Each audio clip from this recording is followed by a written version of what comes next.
Vaya conmigo un instante a Lucas 10:17. Lucas 10:17.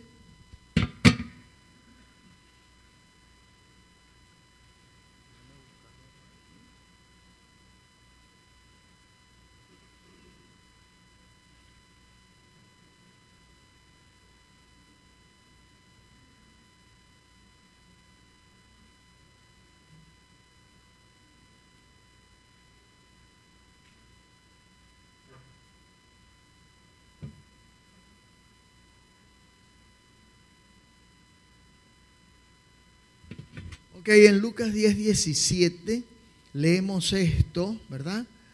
Volvieron los 70 con gozo diciendo: Señor, aún los demonios se nos sujetan en tu nombre. Y él les dijo: yo veía a Satanás caer del cielo.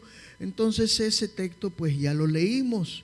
Inmediatamente después de ese texto, ¿ok? Yo veía a Satanás caer del cielo como un rayo, refiriéndose a la caída estrepitosa. ¿Ustedes han visto caer un rayo alguna vez? Un rayo no cae así como que suavecito, ¿no? Es imposible que un rayo usted lo vea descender como una pluma así desde el cielo en un momento de tormenta. Un rayo cuando cae, ¡pum!, cayó, pues. Y si cae cerca, hermano, oye, vamos a pegar un brinco, porque la caída de un rayo es estrepitosa. Literalmente, el estrépito de la caída de un rayo es enorme, ¿no? No solamente que cuando se produce allá el choque eléctrico en las nubes, positivo o negativo, y desciende la carga, sino que si usted está cerca, usted va a ver la caída, ¿no? La caída de un rayo. Yo no sé si eso será cierto. Algunas personas guardan lo que se llama la piedra de centella, que queda en el lugar donde cayó el rayo. Mi abuela me echaba cuentos de esas cosas. No sé si será verdad o será mentira. Sí, los rayos matan gente, pero en este caso la caída, la referencia, yo vi a Satanás caer del cielo como un rayo, se refiere a que él no cayó de manera suave, sino que se dio a buena matá que se dio. Cayó y se estrelló contra esta tierra de forma abrupta, ¿ve? De forma, así como cuando cae un rayo, así cayó el diablo. No refiriéndose al poder con que cae, sino a lo estrepitoso y a lo ruidoso de su caída, a lo notorio, porque cuando cae un rayo todo el mundo se da cuenta. Entonces la caída de Satanás fue muy estrepitosa y notoria en el ámbito de las tinieblas. Fue notoria y estrepitosa, y en el ámbito del mundo natural fue estrepitosa, pero en el ámbito del mundo espiritual, con los ojos espirituales, Jesús vio esa caída, y la iglesia debe entender esa caída como la entiende Jesús de Nazaret. Amén. No la podemos entender de otro modo, sino como Jesús la entiende y la enseña, así la entendemos nosotros. Y también, continuamos enseñándolo. Pero entonces fíjese lo que dice en el 20: pero no os regocijéis de que los espíritus se os sujetan, sino regocijaos de que vuestros nombres están escritos en los cielos. ¿Ok? Y lo que quiero enfatizar es lo que viene después de este relato en Lucas. En aquella misma hora, cuando Jesús recibe la noticia de sus discípulos de que vienen con gozo, que los demonios se les sujetan, y que Él les dice: yo veía a Satanás caer como un rayo del cielo y les doy poder y autoridad para que nada os dañe. Él está diciendo esas cosas, ¿verdad? Y dice que en aquella misma hora Jesús se regocijó en el Espíritu. Si quiere lo busca, está en Lucas. ¿Ok? Búsquelo para que siga la lectura, para que usted entienda bien la palabra a medida que la vamos leyendo. Lucas 10, ¿ok? Y entonces leímos desde el 17 y continuamos leyendo, ¿ok? En aquella misma hora, 21, 10, 21, en aquella misma hora, Jesús se regocijó en el Espíritu. Y se regocijó en el Espíritu y dijo: yo te alabo, oh Padre, Señor del cielo y de la tierra, porque escondiste estas cosas de los sabios y entendidos y las has revelado a los niños.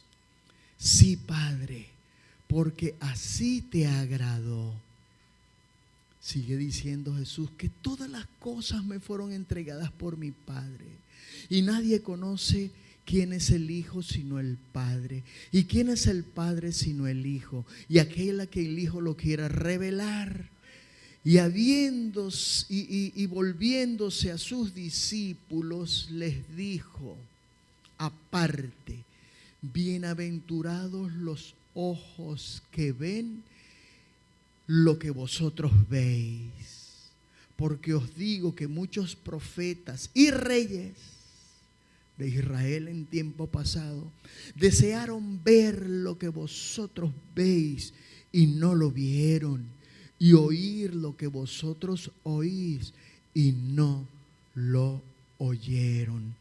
Este momento fue un momento muy especial en la vida de Jesús de Nazaret, y fue un momento que en su corazón hubo una explosión de alegría y de gozo, hermano, por lo que estaba aconteciendo y por lo que los niñitos, los pequeñitos, porque cuando Jesús habla de sus discípulos, habla los pequeñitos, ¿ve?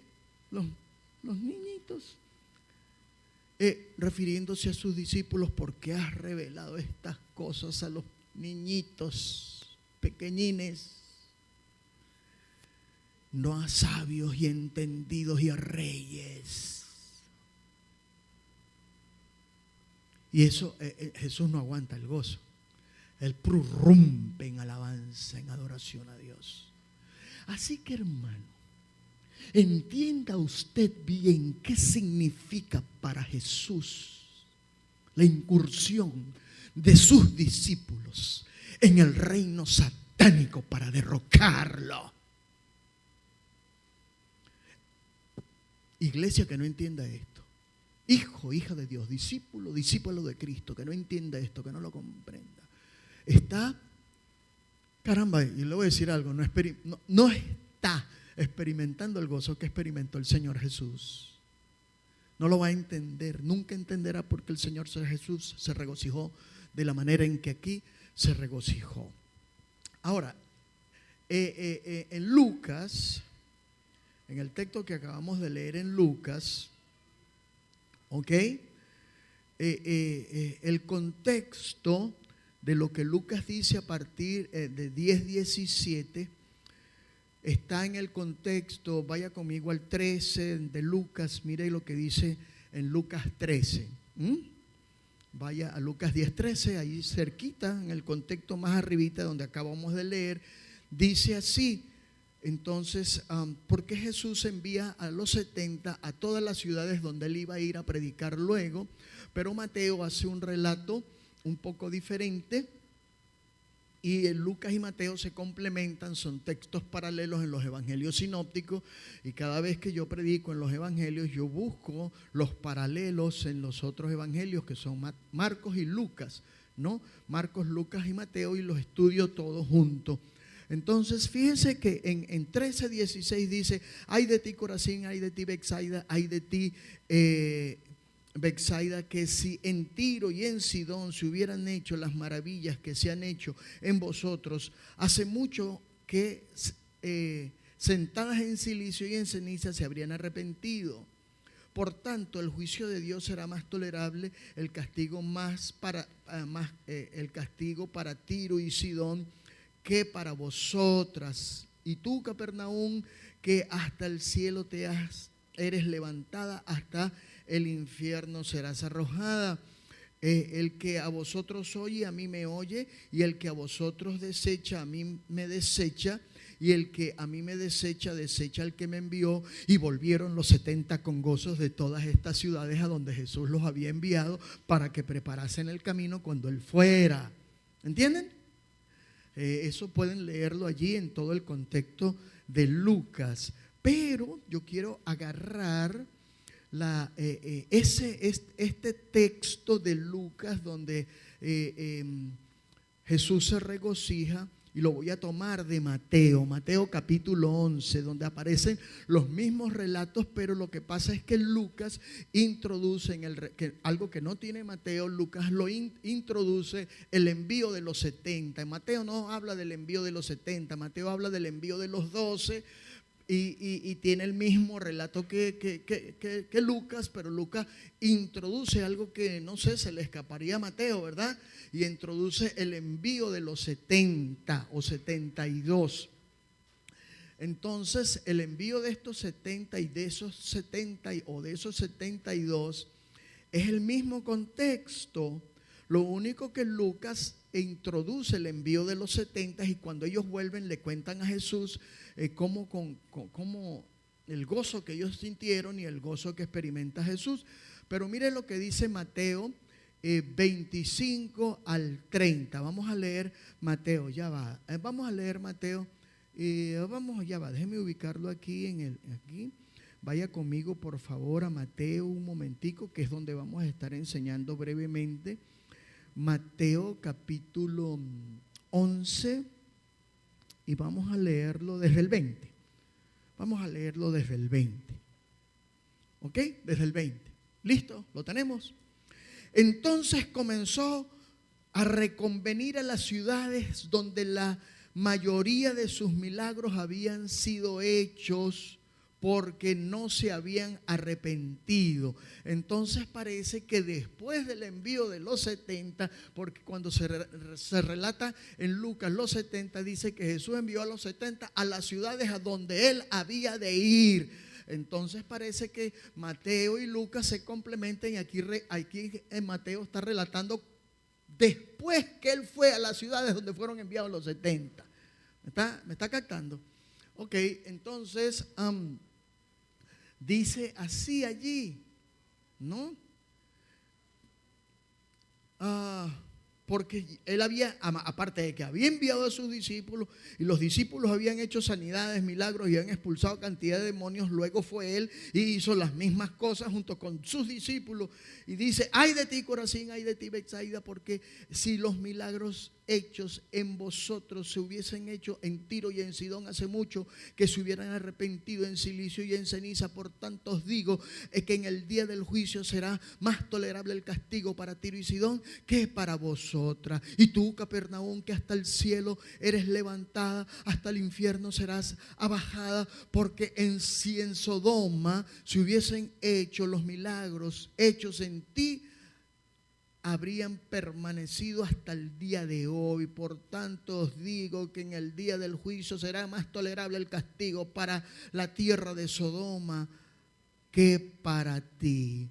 ¿Ve? En aquel tiempo Jesús respondió y dijo: te doy gracias, Padre, Señor del cielo y de la tierra, porque escondiste estas cosas de los sabios y entendidos y las revelaste a los niños. Sí, Padre, porque así agradó a tus ojos. Todas las cosas me fueron entregadas por mi Padre, y nadie conoce al Hijo sino el Padre, y nadie conoce al Padre sino el Hijo, y aquel a quien el Hijo lo quiera revelar. Venid a mí todos los que estáis cargados y trabajados, y yo os haré descansar. Llevad mi yugo sobre vosotros, aprended de mí, que soy manso y humilde de corazón, y hallaréis descanso para vuestras almas, porque mi yugo es fácil y ligera mi carga.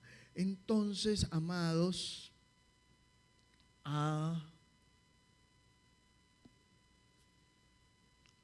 aquí pasó algo tremendo.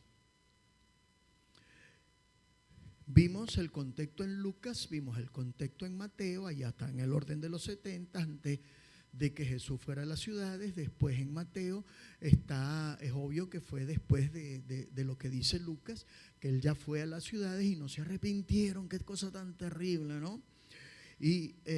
Pero en medio de eso ocurre algo que estos son los textos, oye, donde Jesús muestra su corazón, lo que está pasando en su interior, ¿no? Es muy bueno estudiar esos textos. Cuando Jesús se entristece, ¿por qué se entristece? Cuando Jesús se enoja, ¿por qué se enoja? Cuando Jesús se llena de gozo y prorrumpe en alabanza, ¿por qué se llena de gozo y se prorrumpe? A mí me gusta qué es lo que afecta a Jesús y cómo lo afecta. ¿Ves? Si Él se goza con algo, yo quiero causarle el mismito gozo.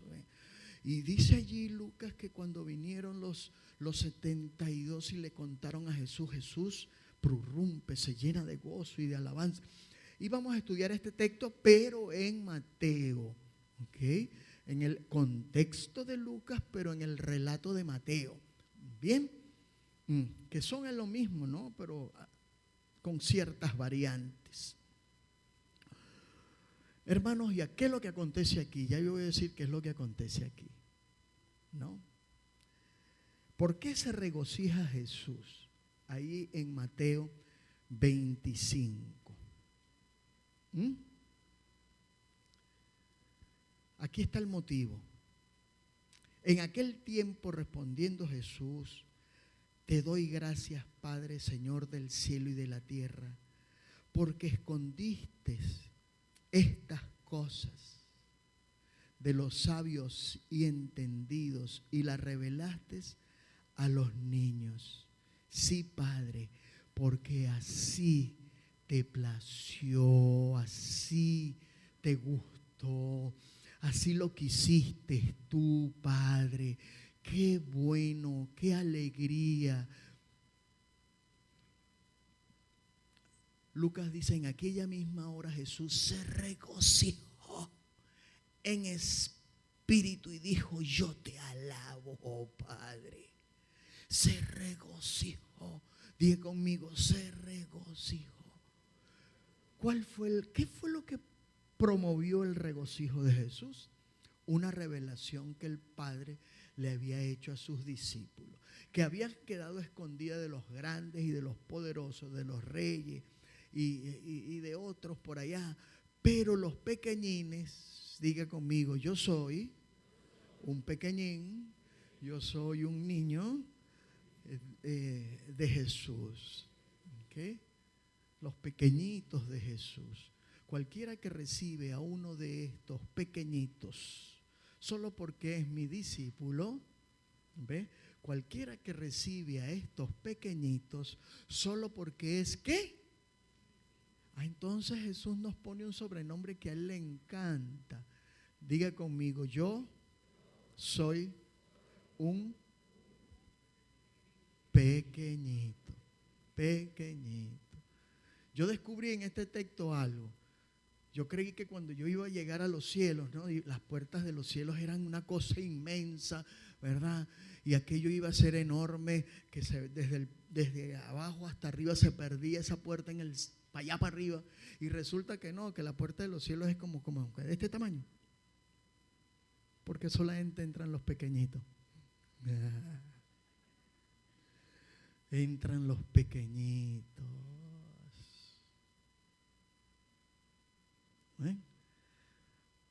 Los grandotes no entran ahí porque se tropiezan aquí, ¡pum! Se dan en la frente y caen de una vez. No caben por esa puerta. Solo los pequeñitos caben ahí para enseñar muchas cosas. Pero Dios le reveló, no a sabios ni a entendidos, ni a reyes, ni a profetas. Se los reveló a los niños, a sus pequeñitos. ¿Qué les reveló? Que le causa tanto impacto a Jesús. Desde luego, Él les había dado antes del envío poder y autoridad para sanar enfermedades, para echar fuera demonios, desde luego en el contexto de la predicación del evangelio del reino de Dios. Entonces estaba aconteciendo algo, hermano, con el envío de los 70, de los 12 y de toda la iglesia del Señor Jesucristo tipificada en estos 70 y en estos 12. Está siendo derrotado Satanás y el reino de los cielos está siendo establecido, hermanos.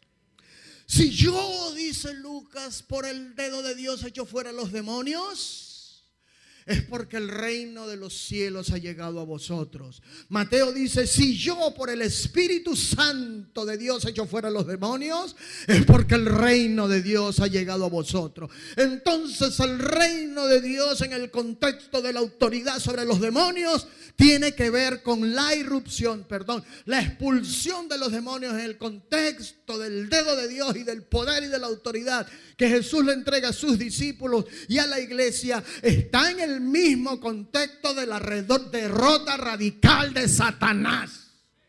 Porque Satanás está proponiendo en esta tierra el antirreino de Dios. El antirreino de Dios. Jesús vino trayendo el reino de Dios. Padre nuestro que estás en los cielos, santificado sea tu nombre. Venga tu reino y hágase tu voluntad, como en el cielo, así también en la tierra. Carrizo, la voluntad del Padre y la venida del reino tiene que ver con el derrocamiento de Satanás. Y si usted no lo entiende, iglesia, entonces está entendiendo a medias el reino, está entendiendo a medias el envío de Jesús de Nazaret y lo que Él envía a hacer a los discípulos y lo que Él envía a hacer a la iglesia. Así que en esta iglesia, por lo menos en la que yo pastoreo, aquel que le tenga miedo a los demonios y al diablo está fuera de lugar. Está fuera de lugar porque no está en el contexto de la mente, los pensamientos de Jesús de Nazaret, de lo que Él hizo, de la autoridad que Él nos ha dado. ¿Me está entendiendo? ¿O es que acaso yo estoy loco, estoy fuera de lugar?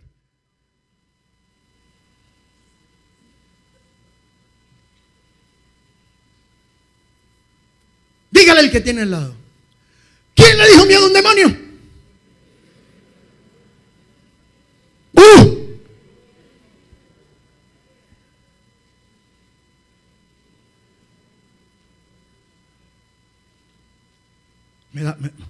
Oye,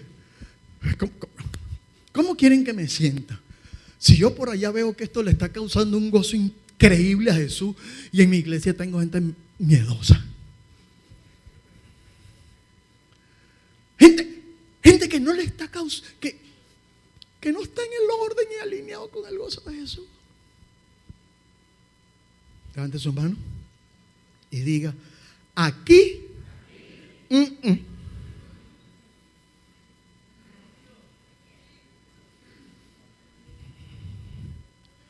Uy, no, yo no voy a tomar ese seminario porque, ay, no, me da miedo.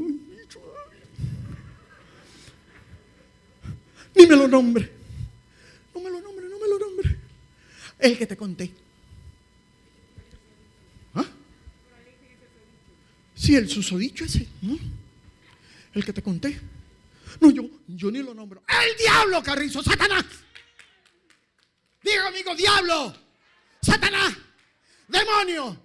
Dígalo con fuerza, diablo, Satanás, demonio. Me regocijo con el regocijo de Jesús cuando te vio caer como un rayo del cielo derrotado. ¡Aleluya!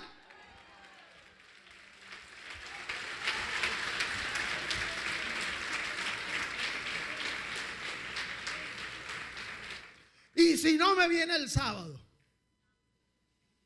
ya sé por qué. Y es que voy a pedir a la cámara, fírmame ahí quienes están aquí. Algunos no vendrán porque, bueno, tienen trabajo, tienen responsabilidad que cumplir. Y entonces van a tener esa excusa. No, yo estaba trabajando, yo no puedo. Lo que me salvé. Sí, deja quieto. Pero cuando le salga el primer demonio, porque yo voy a orar para que esta iglesia tenga experiencia con demonios parejos. Que cuando esté evangelizando, que cuando esté predicando, que cuando esté ejerciendo la autoridad de Dios, entonces le salgan endemoniados por aquí, endemoniados por allá. Los que recibieron el seminario van a saber cómo van a decir, ay, qué bueno, ahora voy a poner en práctica la cosa. Los que no tomaron el seminario, ay, ¿para dónde cojo?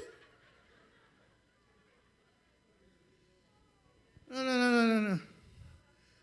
Ajá.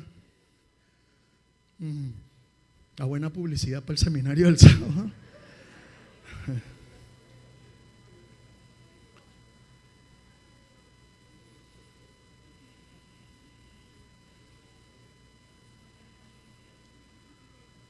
Diga conmigo, tiempo de revelación. Jesús se regocijó porque había habido un tiempo de revelación. Tiempo de revelación. Tiempo de revelación. Como dice el texto en Mateo 25, en aquel tiempo, respondiendo Jesús dijo,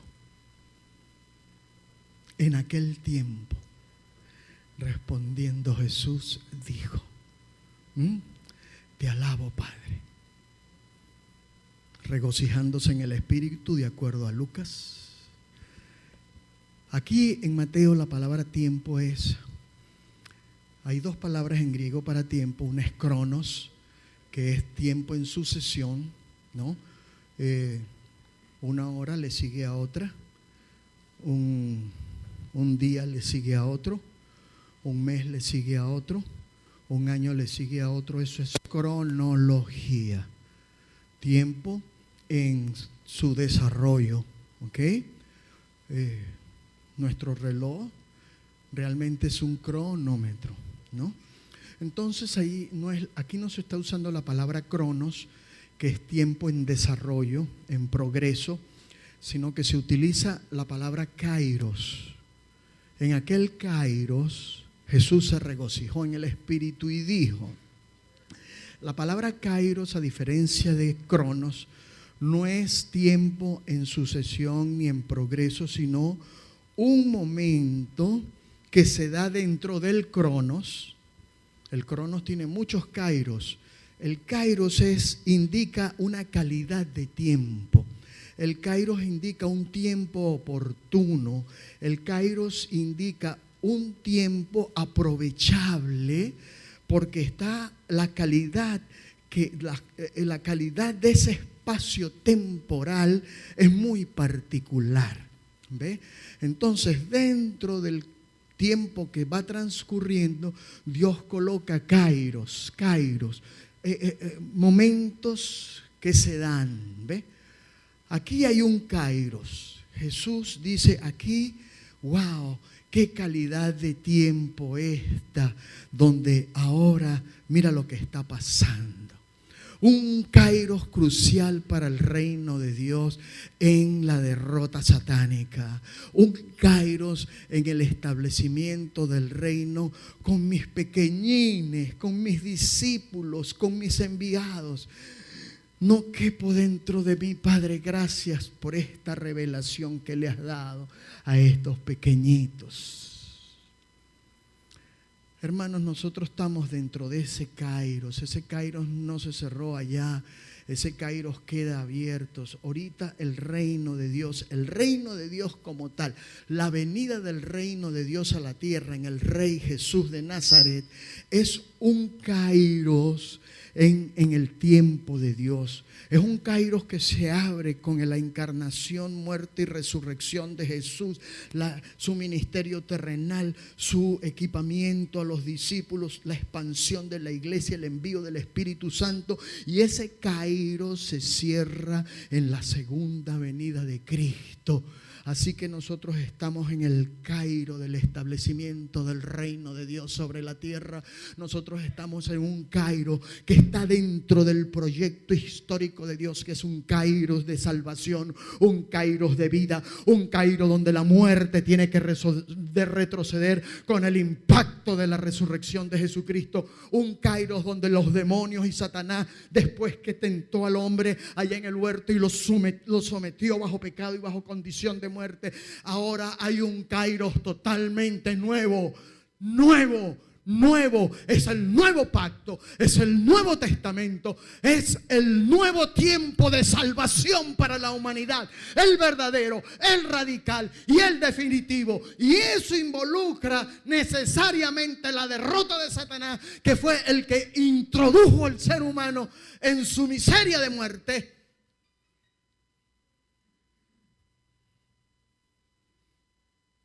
Tenemos que tener claridad sobre el proyecto y el plan de Dios y el kairos, el tiempo oportuno y aprovechable de Dios para la humanidad. Y nosotros no podemos jugar a no entender el kairos de Dios. Nosotros no podemos jugar a no comprender o no aceptar la revelación de ese tiempo de salvación para la humanidad. Al contrario, tenemos que estar involucrados hasta los tuétanos. Amén. En aquel tiempo, pues,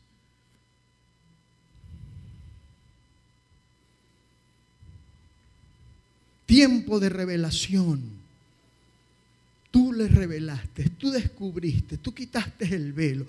Si algo estaba escondido y no se sabía, por lo menos mis pequeñitos, yo los he enseñado, yo los he instruido, yo les he dado autoridad y ellos se les ha quitado el velo. Diga conmigo, yo no tengo velo. Porque la palabra que es revelar. Diga que es revelar. Quitar el velo. ¿Se acuerda cuando las fotos se revelaban? Que usted llegaba a un negativo y entonces lo dejaba ahí en el laboratorio fotográfico y allá se la revelaban. Y después usted salía y sí salí con los ojos feos. Recibió una revelación de que tiene los ojos feos, que no es fotogénico. Pero lo que quiero decir es revelar. ¿Ve? Hermano, no puede ver en la iglesia algún hermano, alguna hermana falta de la revelación que Jesús está expresando con tanta claridad. Gracias porque revelaste estas cosas a los pequeñitos y mira cómo me vienen gozosos, contentos, Padre. Venga que lo estamos logrando, dice Jesús al Padre, lo estamos logrando. Qué bueno, las cosas van como están establecidas, papá. Para que a esta altura de la carrera hay algunos hermanos que no entiendan esto y que todavía le tengan miedo a un demonio. ¡Uh!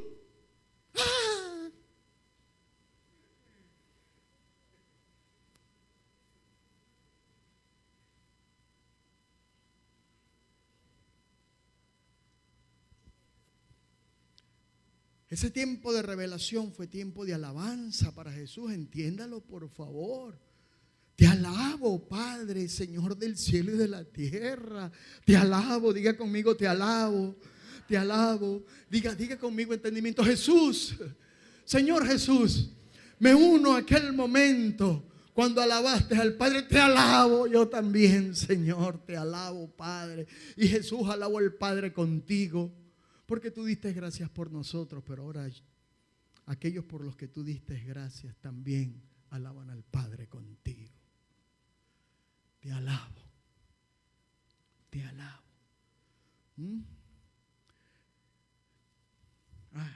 Es interesante esta palabra, porque es un tiempo de alabanza, es un tiempo de exhomologueo. Diga conmigo exhomologueo. Exhomologueo. Exhomologueo. Exhomologueo. Jesús llegó y expresó una exhomologación. A mí me gusta citar en los originales una palabra compuesta por ex, fuera, y homologueo, que es confesar o declarar. O sea, hermanos, cuando uno hace una declaración, es una confesión, es una exhomologueo. Yo no puedo declarar y confesar algo para adentro, porque es contrario a lo que la palabra es. Ex, diga conmigo, ex. Ex es para afuera, ¿sí o no? ¿No? Ex, fuera. Hay palabras en español que para expresar fuera usan el ex, ¿sí? Mencióname una para ver. Exhalar. ¿Ah? Exhalar. ¿Cómo? expresar, exhomologueo, ¿no? En fin, tantas bonitas y feas, excretar. Sí, usted echa para afuera eso, usted no se lo guarda en los intestinos, hermano. Usted lo excreta. En fin, por decir algo, ¿no? De modo que hermano, a todo pulmón. Un exhomologueo es a todo pulmón. Jesús aquí nos dijo, Señor, gracias, Padre. Pequeñitos aquí, gracias. No. ¡Padre! ¡Wow! ¡Qué alegría, qué gozo, Señor! ¡Te alabo! ¡Explotó!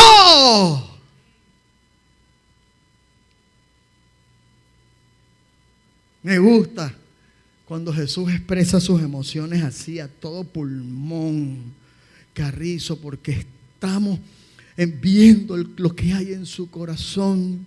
Jesús está explotando, ¿verdad?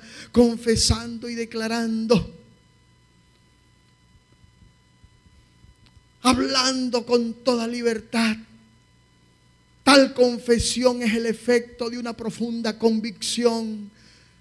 Es un confesar enfático, se traduce te alabo, pero realmente el verdadero sentido es reconozco lo que está aconteciendo fehacientemente aquí y lo hago con toda la certeza y la convicción de lo que estoy viendo y de lo que están viendo mis ojos. Entonces ese es un reconocimiento agradecido a Dios por lo que está ocurriendo, hermanos queridos.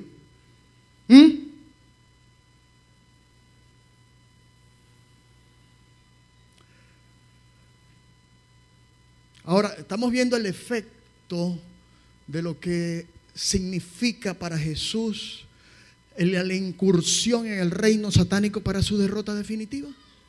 ¿Lo estamos comprendiendo? Así lo experimentó Jesús. Ahora, si eso representó algo de tal magnitud para Jesús, ¿qué representa para ti y para mí, hermano? Para que no te quedes por fuera ni como la guayabera en estas cosas. ¿Ah? Es un tiempo de privilegio, hermano. Diga conmigo, haga así.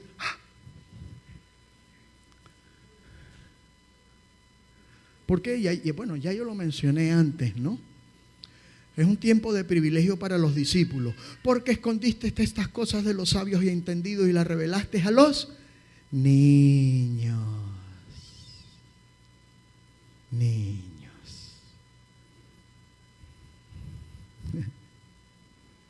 Diga niño. De la boca de los niños y de los que maman fundaste la fortaleza, dice el Salmo. Jesús está tomando ese salmo acá. Que Satanás, su poder. No. De la boca de los niños y de los que maman, tú fundaste la fortaleza, no de los sabios y los entendidos, sino en estos pequeñines, en estos niños.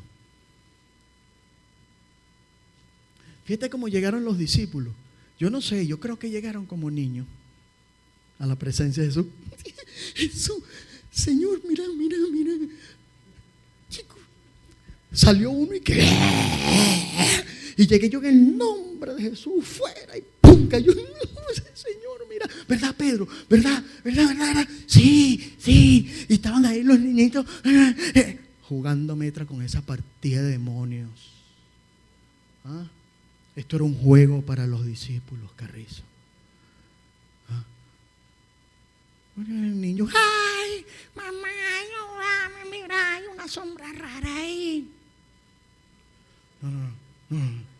Salió un niñito de Jesús. ¿Dónde está la sombra? ¿Dónde fue que la viste? Ahí.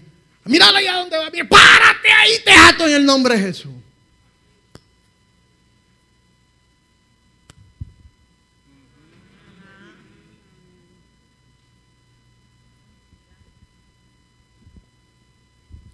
Aquí estamos claros de lo que significa ser discípulo de Jesús y andar incursionando en el reino de los cielos. Que no hay ignorancia alguna. Que se quiera mantener en ignorancia. En este punto eso no se trata ya de ignorancia, es otra cobardía. Ignorancia, no entendimiento de la revelación, de lo que Jesús le quitó el velo a esta cosa. ¿Ok? Y para que sepa, como en el Salmo, niño aquí, se aplica al recién nacido. Imagínense. ¿Qué poder y qué autoridad tiene un recién nacido? Que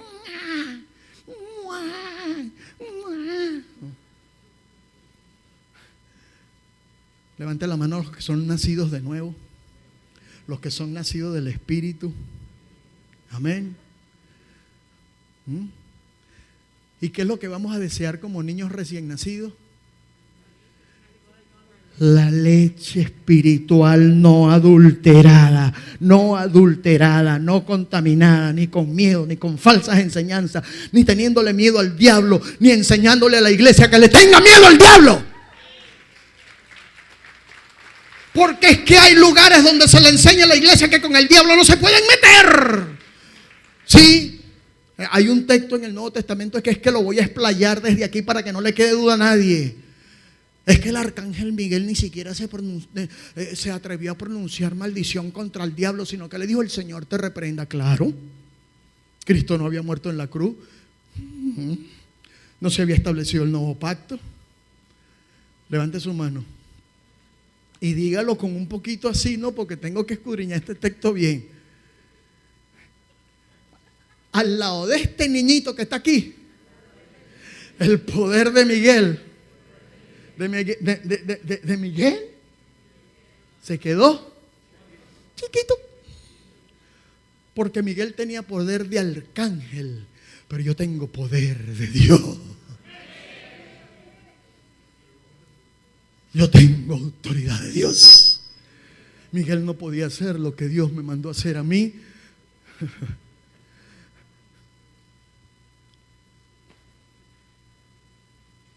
Por eso es que Miguel dijo: Señor te reprenda. Ahora yo digo: en el nombre del Señor te reprendo, Satanás. ¿Ah? Después le predico sobre ese texto del arcángel Miguel.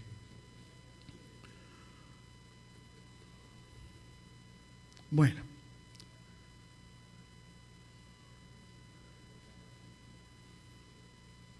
Pero hermano, para ver, sí, tenemos Santa Cena. Voy por el primer punto de la predicación, pero lo voy a concluir aquí. Hermano, este tiempo de revelación, que es tiempo de regocijo para Jesús, que es tiempo de privilegio para los discípulos, es un tiempo de privilegio porque se nos ha entregado una revelación tremenda, tremenda, hermano. Ni sabios ni entendidos saben lo que se nos ha entregado, solamente nosotros, que se nos ha revelado y se nos ha quitado el velo sobre lo que es el reino de Dios, el misterio de Dios en Cristo Jesús, bueno, todo lo que es el proyecto de Dios en Cristo. Pero este tiempo de revelación, con todo lo que venimos diciendo, es un tiempo de beneplácito para Dios, hermanos. Diga: tiempo de beneplácito para Dios.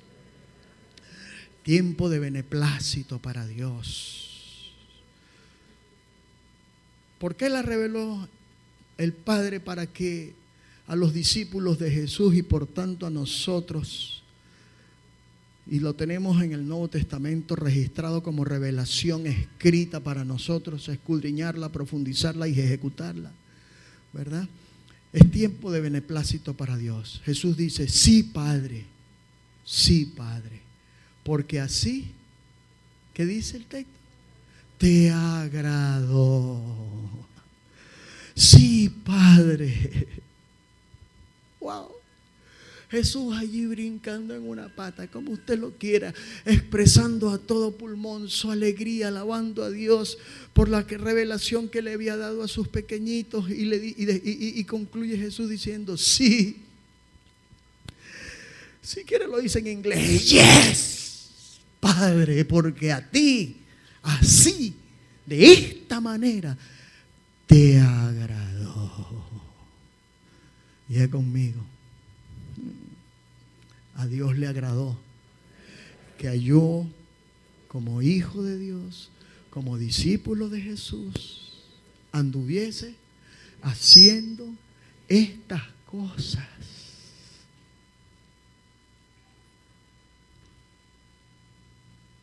Así te agradó, Padre. Así te agradó. Así te agradó. Jesús estará diciendo la verdad aquí. ¿Será que sí le agradó al Padre? Claro, hermano. Y entonces, ¿qué va a hacer usted con todo esto? Diga yo, jamás, diga conmigo, jamás me convertiré en un antiagrado del Padre.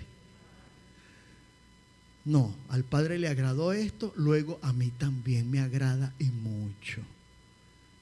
A mí no me puede desagradar lo que al Padre le agradó darme. A mí no me puede desagradar lo que le agradó al Padre revelarme. A mí no me puede desagradar en aquello que Jesús por comisión del Padre hizo y me encomendó a hacer a mí. Porque entonces estoy totalmente, hermanos, discúlpenme la expresión coloquial, fuera de pote. Y ustedes saben cuál es el resto de la expresión, ¿no? Orinar fuera del pote. Yo en esto no puedo pelar, yo no puedo hacer un reguero, hermano, con esto. Yo tengo que apuntar justo donde tengo que apuntar, y yo estoy apuntando en la dirección en la que el Padre se agrada, en la que el Padre revela, en el que el Padre se goza, en la que Jesús se goza, en un accionar de derrota en contra de todas las huestes satánicas que tienen a esta tierra y a todo ser humano en la condición en que la tienen.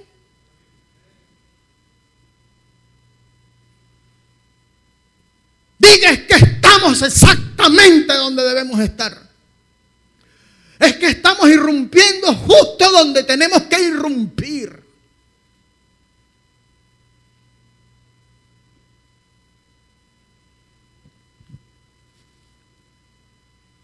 Hermano, el contexto de batalla tiene que ver con ejército.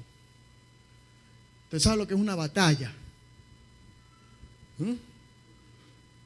No tenemos lucha contra sangre y carne, sino contra principados, contra potestades, contra gobernadores, contra huestes de maldad en las regiones celestes.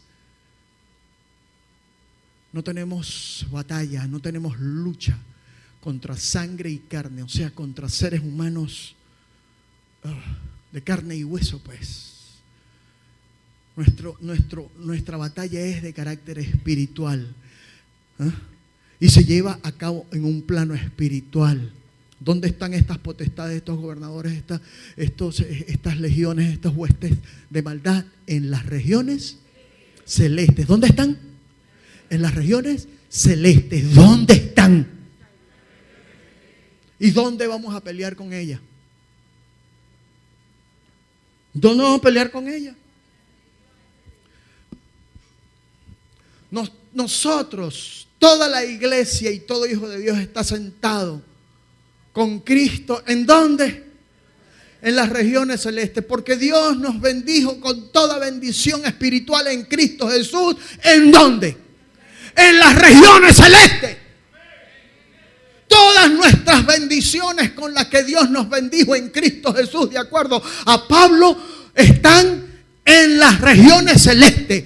¿Por qué? Porque Cristo está sentado en las regiones celestiales, al lado, a la diestra de la majestad en las alturas. Y yo estoy sentado allí con Cristo, a la diestra de Dios en la majestad de las alturas. Yo estoy con Cristo en las regiones celestes. Y estoy sentado en el trono de Dios en Cristo Jesús. Así que cuando yo veo las fuerzas demoníacas, al mismo diablo, al mismo Satanás, al que Cristo derrotó, al que nosotros tenemos bajo nuestros pies, porque así lo dijo Jesús: he aquí aplastaré en breve a Satanás bajo nuestros pies, bajo vuestros pies. Yo quiero oír un zapateo bien fuerte aquí. No juegue. ¿Dónde está el diablo? Aquí. Bajo nuestros pies, no porque lo diga yo, no porque lo diga el pastor Kenneth, no porque lo dijo Jesús de Nazaret.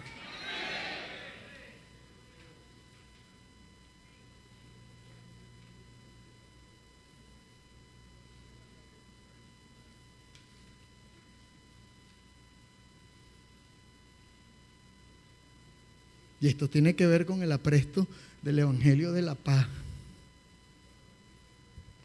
Bienaventurados los pies de los que anuncian el Evangelio de la paz.